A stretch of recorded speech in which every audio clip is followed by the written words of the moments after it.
Hello friends, कैसे हैं आप सब। या देवी सर्वभूतेषु विद्यारूपेण संस्थिता नमस्तस्यै नमस्तस्यै नमस्तस्यै नमो नमः। दोस्तों, आपका हमारे चैनल पर स्वागत है। Class 10th subject English, practice paper March 2024, set C. और जर्नल इंस्ट्रक्शंस आपके पास उसी तरह हैं। Reading skill, grammar, writing skill और लिटरेचर के 4 पोर्शन हैं हमारे पास। सबसे पहले देखिए, रीडिंग स्किल का क्वेश्चन है, read the following passage carefully and answer the questions that follow. India has launched an ambitious project Sarva Shiksha Abhiyan to provide primary education to all children. One of the major aim of the government has been to reduce the large number of dropouts from the schools because it affects the economic development। दोस्तों, इसको pause कीजिए और सारे को खुद पढ़िए। मैंने इसको पढ़ा है सारे को, ठीक है। अब इसके यहाँ पर क्वेश्चन देखिए। क्वेश्चन नंबर फर्स्ट देखिए, what does the project Sarva Shiksha Abhiyan aim to provide? High education to all, primary education to all, mid day meal to students या बुक्स टू स्टूडेंट्स? क्या बताया पहली लाइन में ही? Primary education to all. Second देखिए, what has been one of the major aim of the government? Major aim क्या है उनका? स्प्रेड एजुकेशन एमंग द अनडिप, increase the number of dropout from the schools, reduce the number of dropout from the schools, achieve 100% literacy in the country। Main M है, drop out होता है school छोड़ के जाने वाले बच्चे। Reduce the number of drop out from the school, school छोड़ने वाले जाने वाले बच्चों की संख्या घट जाए। What does the investment in education promote? Physical growth, economical growth, journal health या टाइमली ग्रोथ? आपने फर्स्ट पैरे में ही पढ़ा होगा, यहाँ पर क्या है? Economic growth. अगर बच्चे पढ़े लिखे समाज नहीं होगा तो इकोनॉमिक ग्रोथ नहीं होती। What does literacy increase? Thinking power, understanding of good और बैड, राइजिंग प्राइजेस, और डी में है both A and B. Thinking power, सोचने की क्षमता बढ़ती है। अंडरस्टैंडिंग ऑफ गुड और बैड, सही और गलत जानने की क्षमता इंक्रीज होती है, ठीक है। फिफ्थ देखिए, which word in the paragraph number 3 means the opposite of illiterate? Necessary, stability, understanding या लिटरेट? अपोजिट क्या होगा इलिटरेट का? लिटरेट, ठीक है। इलिटरेट मैंने होता है अनपढ़ और लिटरेट मैंने होता है पढ़ा लिखा, ठीक है, जिसको अक्षर ज्ञान हो। सिक्स क्वेश्चन देखिए, which project has been launched by the India to provide primary education to all children? क्या बताया था? सर्व शिक्षा अभियान, सर्व शिक्षा अभियान, ठीक है। सर्व शिक्षा अभियान जिसमें सभी को शिक्षा मिल सके। How can more productive labour force be created? कैसे क्रिएट कर सकते हैं? More productive force can be created through enhance the knowledge and skill. अपने यहां क्वेश्चन में से उठाना है, हाउ कैन काट देना है, यहां आ जाएगा more productive labour force can, यहां कैन आ जाएगा। Can be created through enhanced knowledge and skills. अगला देखिए, what is necessary for political stability in our country? क्या है पॉलिटिकल स्टेबिलिटी के लिए क्या जरूरी है?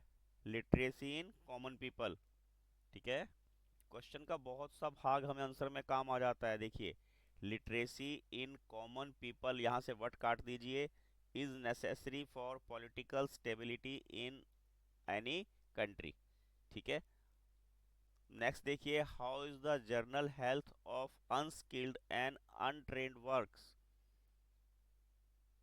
कैसी हेल्थ होती है अनस्किल्ड और अनट्रेन्ड की? Very poor. कैसी होती है? Very poor. और यहीं से क्वेश्चन में से लिख लेना है आपने इसको। यहां से देखिए, द जर्नल, द का टी बड़ा आ जाएगा, हाउ इज काट देना है, the general health of unskilled and untrained workers is, यहाँ इसको काट देना, इज वेरी पुअर। देखिए आपने क्वेश्चन में केवल दो वर्ड अपने पास से लिखे हैं। Which word in the paragraph number 1 means the same as decrease? क्या है वहां पर? टू रिड्यूस, टू रिड्यूस, कम होना। ठीक हो गया। अब सेकंड पैरा देखिए, इसी तरह से 10 मार्क्स का है वो भी। Read the following passage and answer the questions given below. Since he was a boy, Naveen Gulia has dreamed of joining the paramilitary forces. So after school, he enrolled in National Defence Academy and was accepted into the Indian Military Academy, IMA।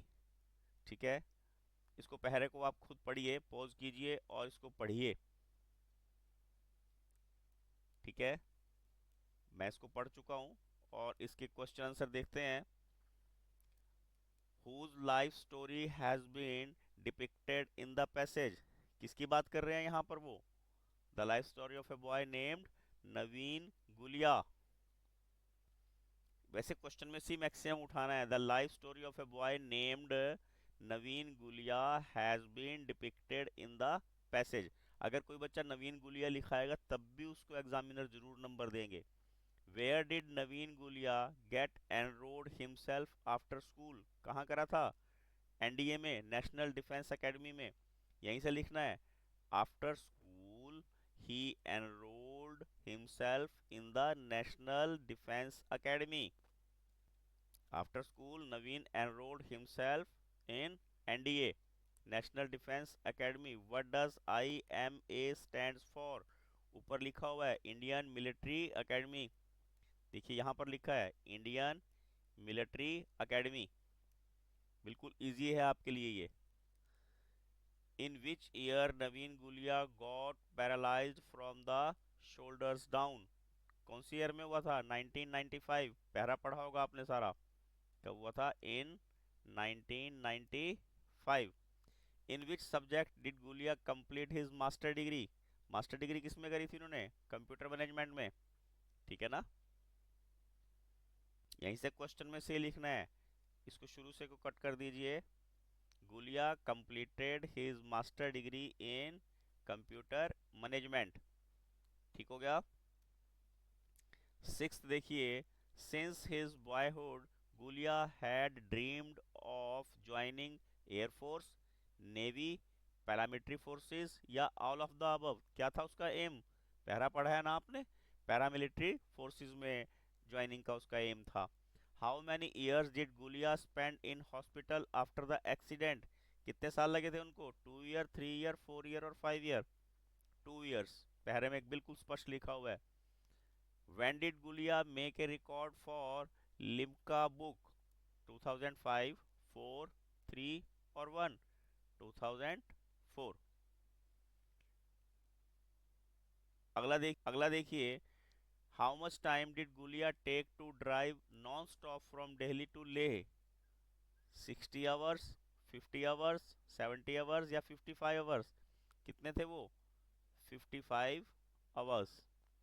Option D है यहाँ पर। ठीक है, अगला देखिए, according to Gulia which thing makes a person successful? Health, money, difficulties या luck? Difficulties. Gulia के according difficulties जो है आदमी को सफलता की ऊंचाइयों तक पहुंचा सकती है। ठीक है, अब यहाँ पर देखिए सेक्शन बी है, ये ग्रामर का पोर्शन है, 10 मार्क्स का है। इसमें हमें 12 सेंटेंसेस मिलते हैं और 10 हमने करने होते हैं। वैसे मैं क्या गाइड करूंगा, आप 12 के 12 कीजिए, जो 10 ठीक होंगे आपको उसमें मार्क्स मिल जाएंगे। Choose the correct form of a verb from the given choices. Diwali dash celebrate every year with the great zeal. Celebrated या इज सेलिब्रेटेड या वाज सेलिब्रेटेड या इज सेलिब्रेटिंग? क्या आएगा? Is celebrated. ठीक है, by the time she was 16 she dash become भरना है a great singer. क्या आ जाएगा? क्या आएगा? हाँ, becomes, has become, had become या नन ऑफ दिस? क्या आएगा यहाँ पर? Had become. अब choose the correct article from the choice given below. He bought dash Alsatian dog, क्या आ जाएगा? द, ए, एन या नो? नो आर्टिकल क्या आएगा? आ की आवाज आ रही है, अलिसेशन, तो एन अलिसेशन डॉग। अगला देखिए, dash Bible gives me a lot of peace and wisdom, Bible है, क्या लगेगा? धार्मिक पुस्तक है, नो आर्टिकल, द, ए या एन, पर्टिकुलर है ये, तो क्या आएगा यहाँ पर? द। अब सी में देखिए, choose the correct punctuated sentence. The Ramayana is the Holi book of Hindus. बहुत इजी है, आपने करना क्या है, अपने आप बनाइए फिर बाद में चूज कीजिए वरना पजल हो जाओगे। रामायणा का आर बड़ा कर देना है, is the Holi book of Hindus, Hindus का एच बड़ा और लास्ट में फुल स्टॉप। ठीक है।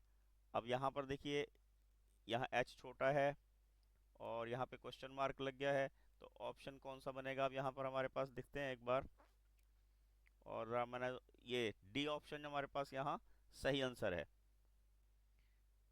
अगला देखिए, Leela said have you any small bangles.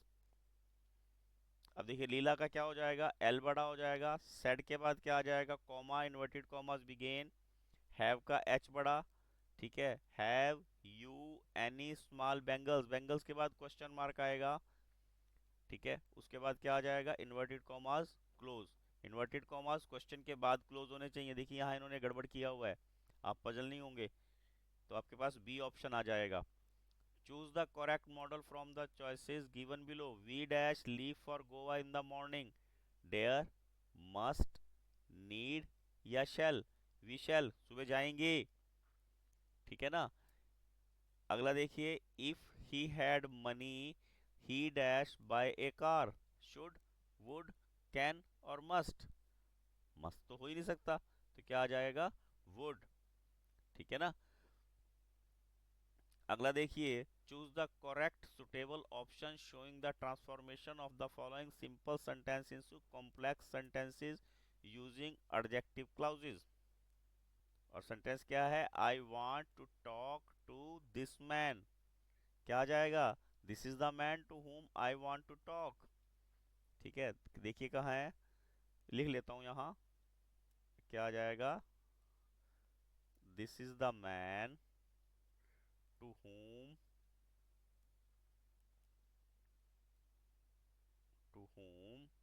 I want to talk, ठीक है। ऑप्शन कौन सा हो जाएगा यहाँ पर? बी ऑप्शन है, देखिए। अगला देखिए, he was born in this city, क्या आ जाएगा? This is the city where he was born, this is the city where he was born, C option यहाँ हमारे पास सही आंसर होगा।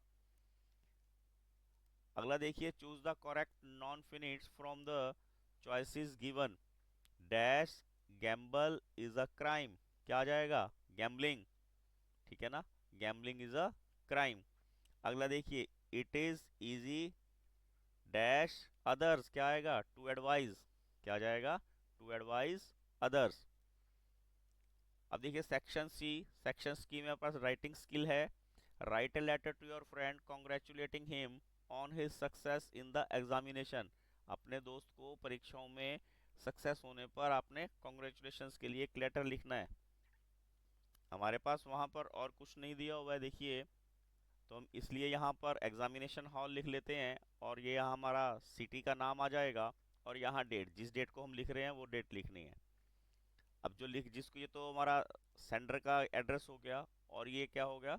जिसको हमने भेजना है, ठीक है। यहाँ सेवा सदन सेक्टर 90 अम्बाला, और नीचे अब यहाँ डियर अमन या जो भी और भी कुछ लिख सकते हो जो आपको ज़्यादा सुटेबल लगे। I was thrilling to hear the wonderful news of your recent success, please accept my heartfelt congratulations on this remarkable achievement. I have always admired your unwavering determination, dedication, and passion for your chosen field. Your hard work and perseverance have truly paid off, and I am incredibly proud of you for reaching such a significant milestone. Your success is not only a personal triumph but also an inspiration to those around you. As you embark on this new chapter of your life, I wish you all the best for continued success and prosperity. With warmest regard, your truly friend. अगर लड़की हैं तो स्नेहा लिख दीजिए और लड़का है तो प्रताप लिख दिया है। ठीक है, आप इसको पॉज कीजिए, दोबारा सुनिए। मैंने इसलिए पढ़ के सुना है, कई बार बच्चे पढ़ ही नहीं पाते, उनको पढ़ने की कैपेसिटी उनकी नहीं है, इसलिए मैंने इसको आपको पढ़ के सुनाया है। ठीक है, इसी के ऑप्शन में हमारे पास सेकंड है, write a letter to the editor of newspaper complaining against poor supply of water in your locality. इसमें से 2 या 3 नंबर लेना, 2 नंबर लेना बहुत आसान है। ठीक है ना, आप इसको स्टार्ट कीजिए, बीच में आपने जो भी लिखा है और लास्ट में अपना नाम लिखिए, तो आपको 1 या 2 नंबर तो वहाँ स्टार्टिंग के और एंड के मिल ही जाएंगे। ठीक है, हमारे पास यहाँ इन्होंने एड्रेस मेंशन नहीं किया, हम अपनी मर्जी से लिख लेते हैं।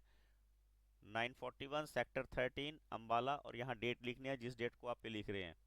ठीक है, किसको लिख रहे हैं? The editor the Tribune Ambala. Subject क्या है? Complaint against poor water supply in our area. ठीक हो गया।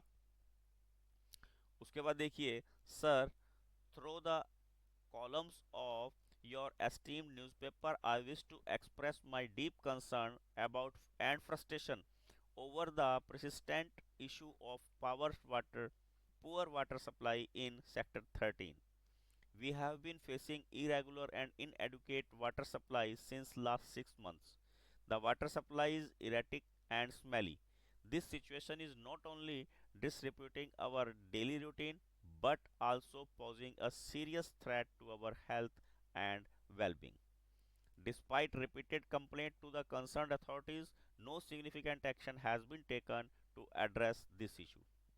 I urge you to highlight this pressing matter in your esteemed newspaper to bring it to the attention of the relevant authorities. It is imperative that immediate action is to be improve the water supply infrastructure, ensure regular and adequate supply of clean water, and address the concern regarding water supply. Thanking you for considering my concern, और नीचे your sincerely. ठीक है, आप इसको pause कीजिए और इसको दोबारा एक बार पढ़कर याद कीजिए। इसमें हमारे पास फिफ्थ क्वेश्चन है, attempt any one of the following. You are Neha, a student of 10th class, you attended an NSS camp recently. Write a report in 40 words for your school magazine about the same. ठीक है, आप नेहा हैं, लड़की की तरफ से ही लिखनी है, लड़के का नाम इन्होंने नहीं दिया है, इस बात का भी ध्यान रखेंगे। यह आपने सारा बॉक्स के अंदर लिखना होता है। Gyan Kunj senior secondary school NSS camp reported by Neha. इतने काम के भी आपको 1 मार्क्स मिलना है। और यहाँ पर डेट, जिस डेट को आप रिपोर्ट लिख रहे हो, अंबाला। आगे देखिए, I recently participated in A 7-day NSS camp from. अब जो डेट आपने वहां लिखी है उससे पिछली डेट लिखनी है, 1 हफ्ते की। ठीक है ना, या 2-10 दिन की पिछली डेट होनी चाहिए। It was held by our school in nearby rural village. During the camp we conducted various activities including teaching children, cleaning up the village, and organizing a cultural program. The camp was a great opportunity to learn about the challenges faced by rural communities and to make a positive impact on their lives. I learned about teamwork, leadership, and social responsibility. I am grateful for the opportunity to have participated in the camp.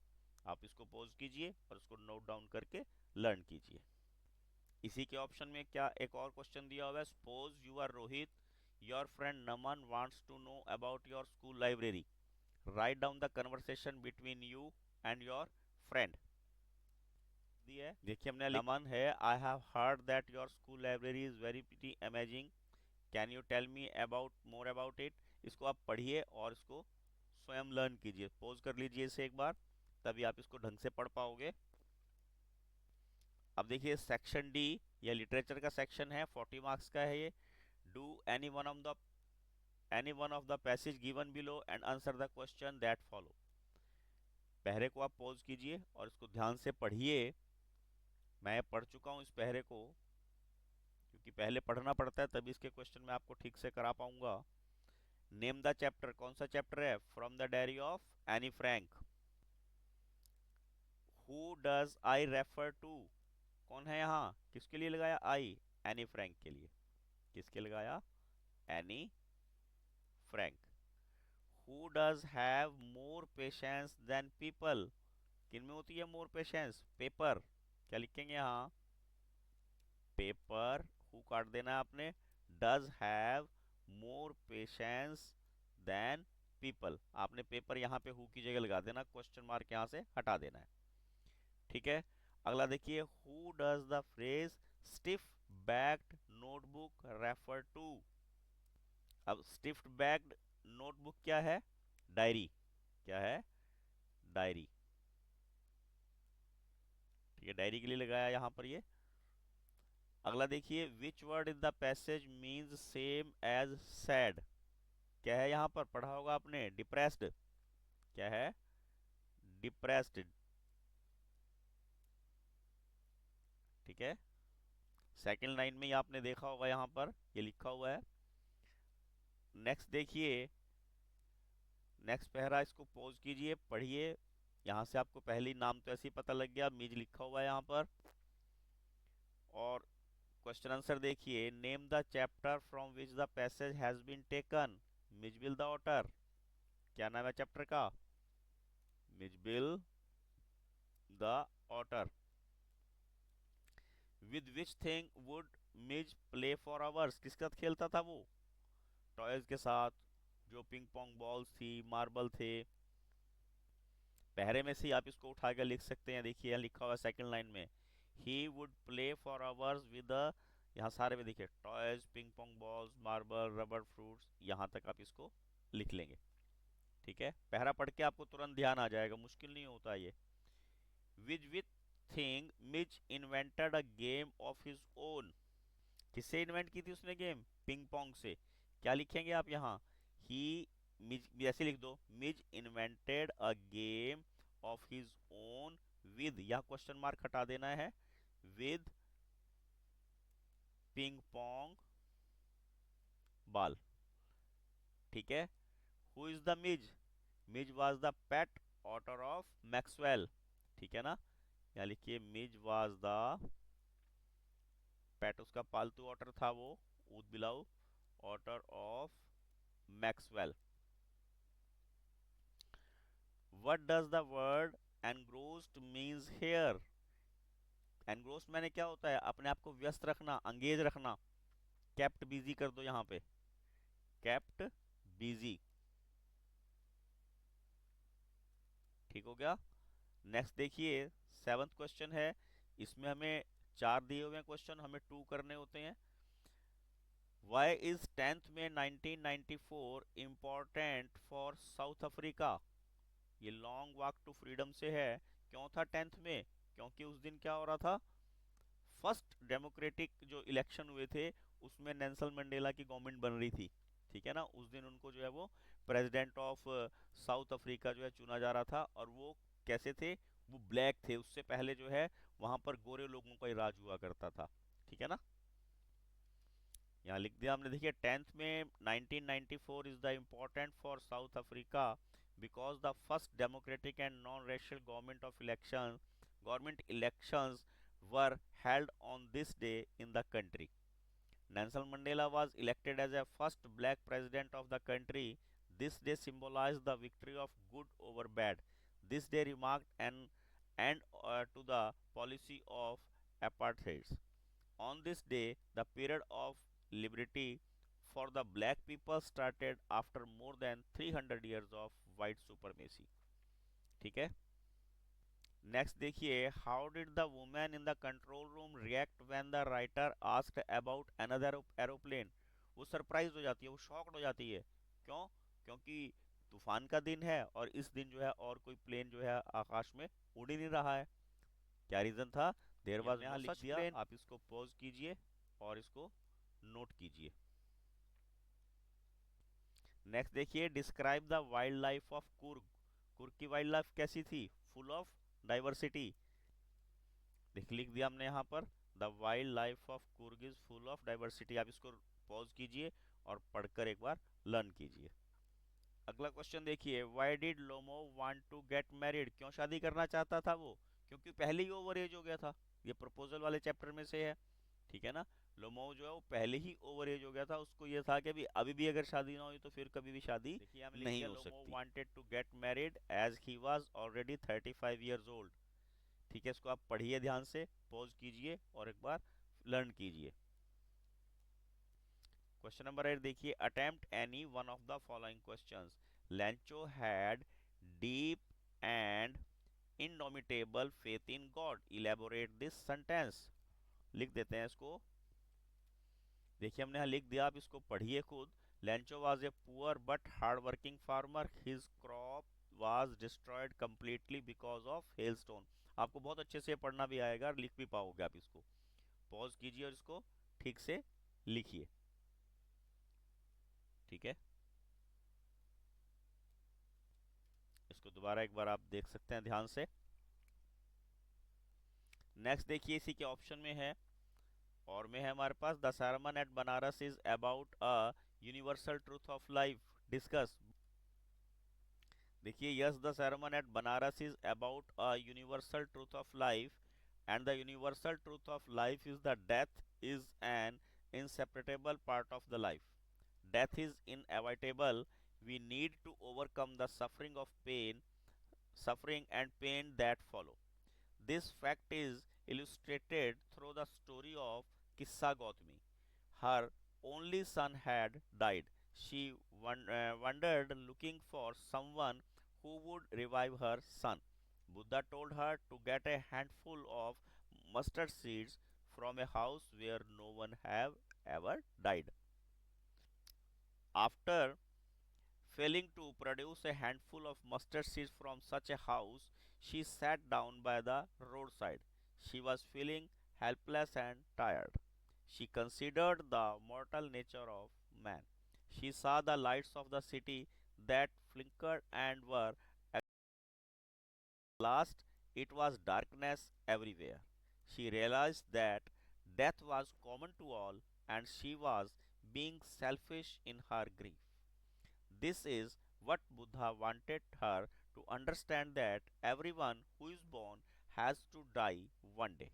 Life of mortals in this world is troubled and brief and combined with pain.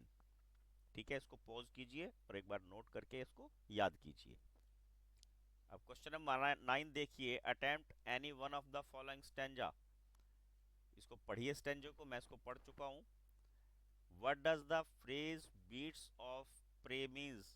इसका मतलब क्या होता है? जो जानवर दूसरे जानवरों को मार देते हैं। एक बार उन सब क्वेश्चनों को कर लेते हैं, फिर इकट्ठा लिख लेंगे ना। Name the poem and the poet, कौन सी पोयम है ये? How to tell wild animals. For a novice what would be difficult, क्या मुश्किल होता है? It would be difficult to distinguish between a crocodile and a hyena. ठीक है। हाउ डू हैना कम्स, कैसी होती है? With smiling face. Hyena comes with smiling face. How would you identify a crocodile? Crocodile is a identified through its tears from its eyes, इसकी आंखों से आंसू जो होते हैं उससे हम इसको पहचान सकते हैं। ये सब आपको यहाँ पर अब लिखा हुआ मिल गया है, आप इसको पॉज कीजिए और ठीक से इसको नोट कीजिए। अब नेक्स्ट पैरा देखिए, Belinda was as brave as a bear full of the bears. आपका वैसे ही नाम पता लग जाएगा कौन सी होगी पोएम ये, the tale of Custard the dragon. इकट्ठे लिख लेंगे एक बार। और किसने लिखी थी? ऑजेंट नैश ने। पहला क्वेश्चन यही है, पोएट एंड द पोएम। ठीक है, दोनों नाम लिखने हैं। How much brave is Belinda described.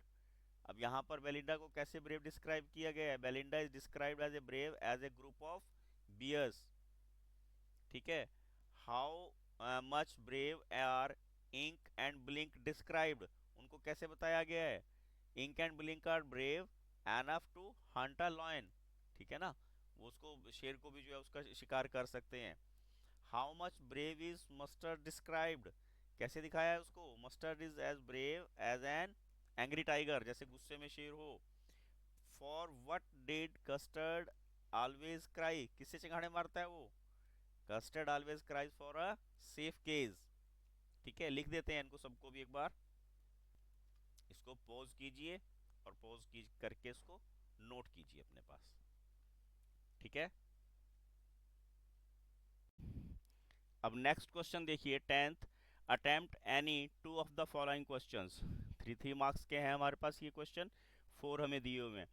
Which thing can destroy the world according to Robert Frost. क्या चीजें दिन दुनिया को बर्बाद कर सकती हैं? Fire and ice. क्या थी वहां? Fire and ice. और फायर काहे को सिंबलाइज करती है? डिजायर्ड को। और ठीक है, देखिए यहाँ पे लिख दिया, बहुत इजी क्वेश्चन है, इसको आप खुद पढ़िए और याद कीजिए। नेक्स्ट क्वेश्चन देखिए, what is the theme of a poem of the poem a tiger in the zoo. अब यहाँ पे पोएट क्या कहना चाहता है?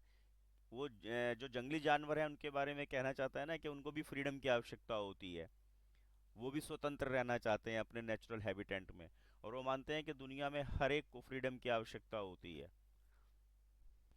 देखिए हमने लिख भी दिया है, through the poem the poet wishes to convey his concern for the wild animals which are forced into a life of captivity by man.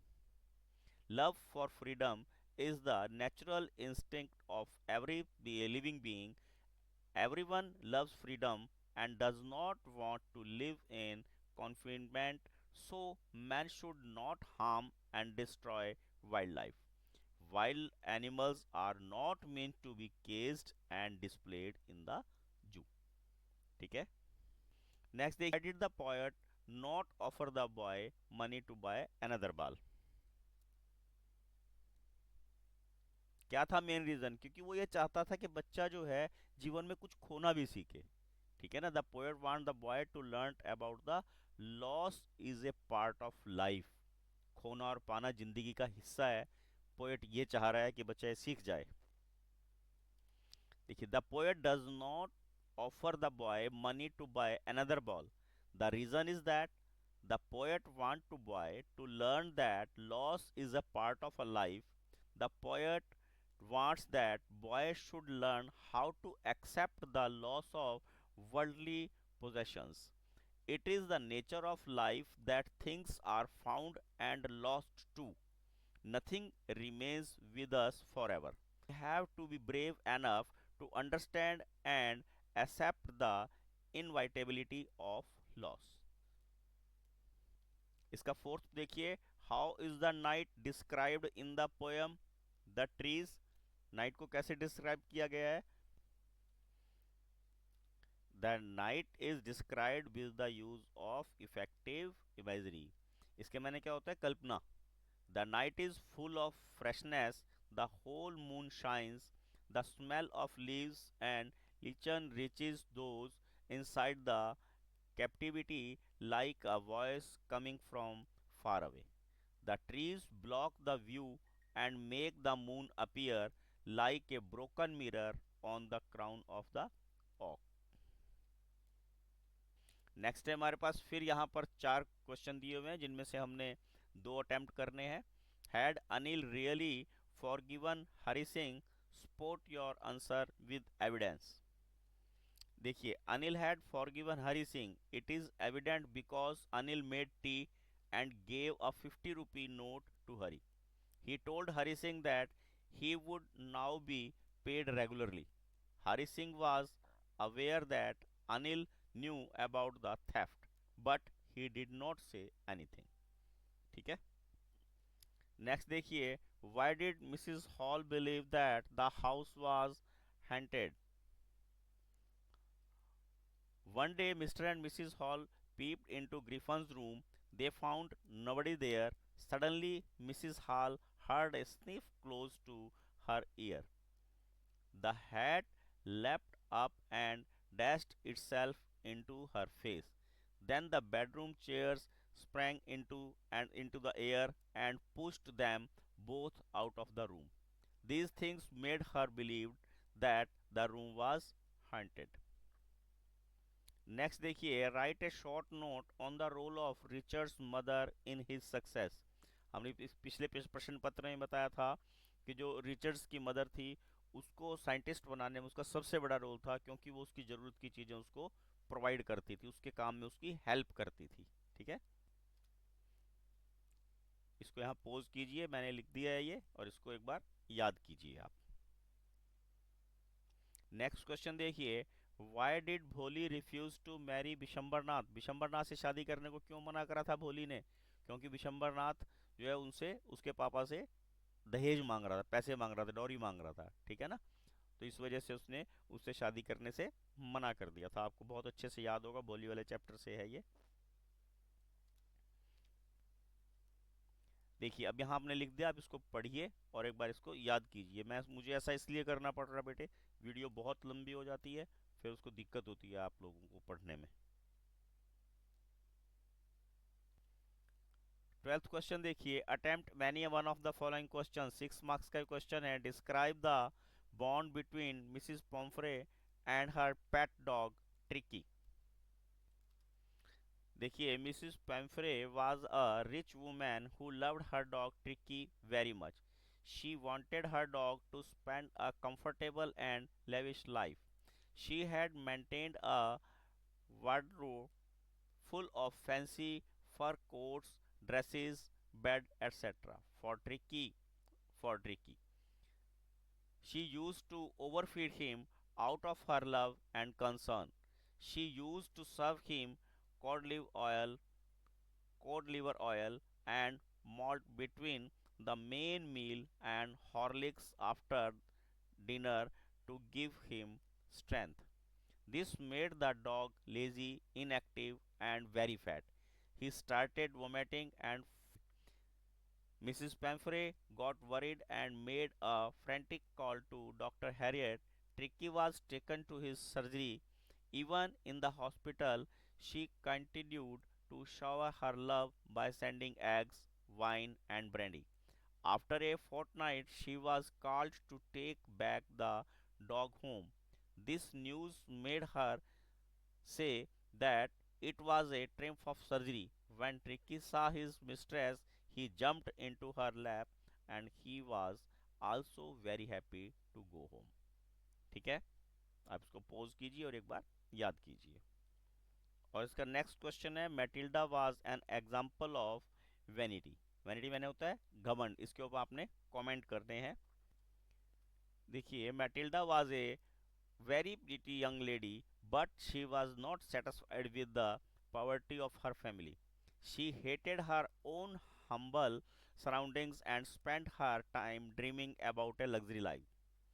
To get pleasure and to show her vanity, she borrowed a diamond necklace from her friend Mrs. Foster. She had a sense of victory at the ball. Everybody praised her beauty, but she lost the necklace in the party. She did not confess it to her friend. Rather, she got into poverty and David to replace it by a necklace that looked similar to it. She and her husband had to make some compromises in their lifestyle. She worked hard to the household while her husband overworked at the office. They worked hard for 10 long years to pay up the loan. All this shows that Matilda was an example of vanity. दोस्तों, ये हमारा last question था और आशा करता हूँ आपको प्रश्न पत्र से लाभ होगा। हमारे चैनल पर आपको मैथ, साइंस, हिंदी, इंग्लिश और एसएस के जो बोर्ड द्वारा जारी किए गए सभी प्रश्न पत्र मिलेंगे।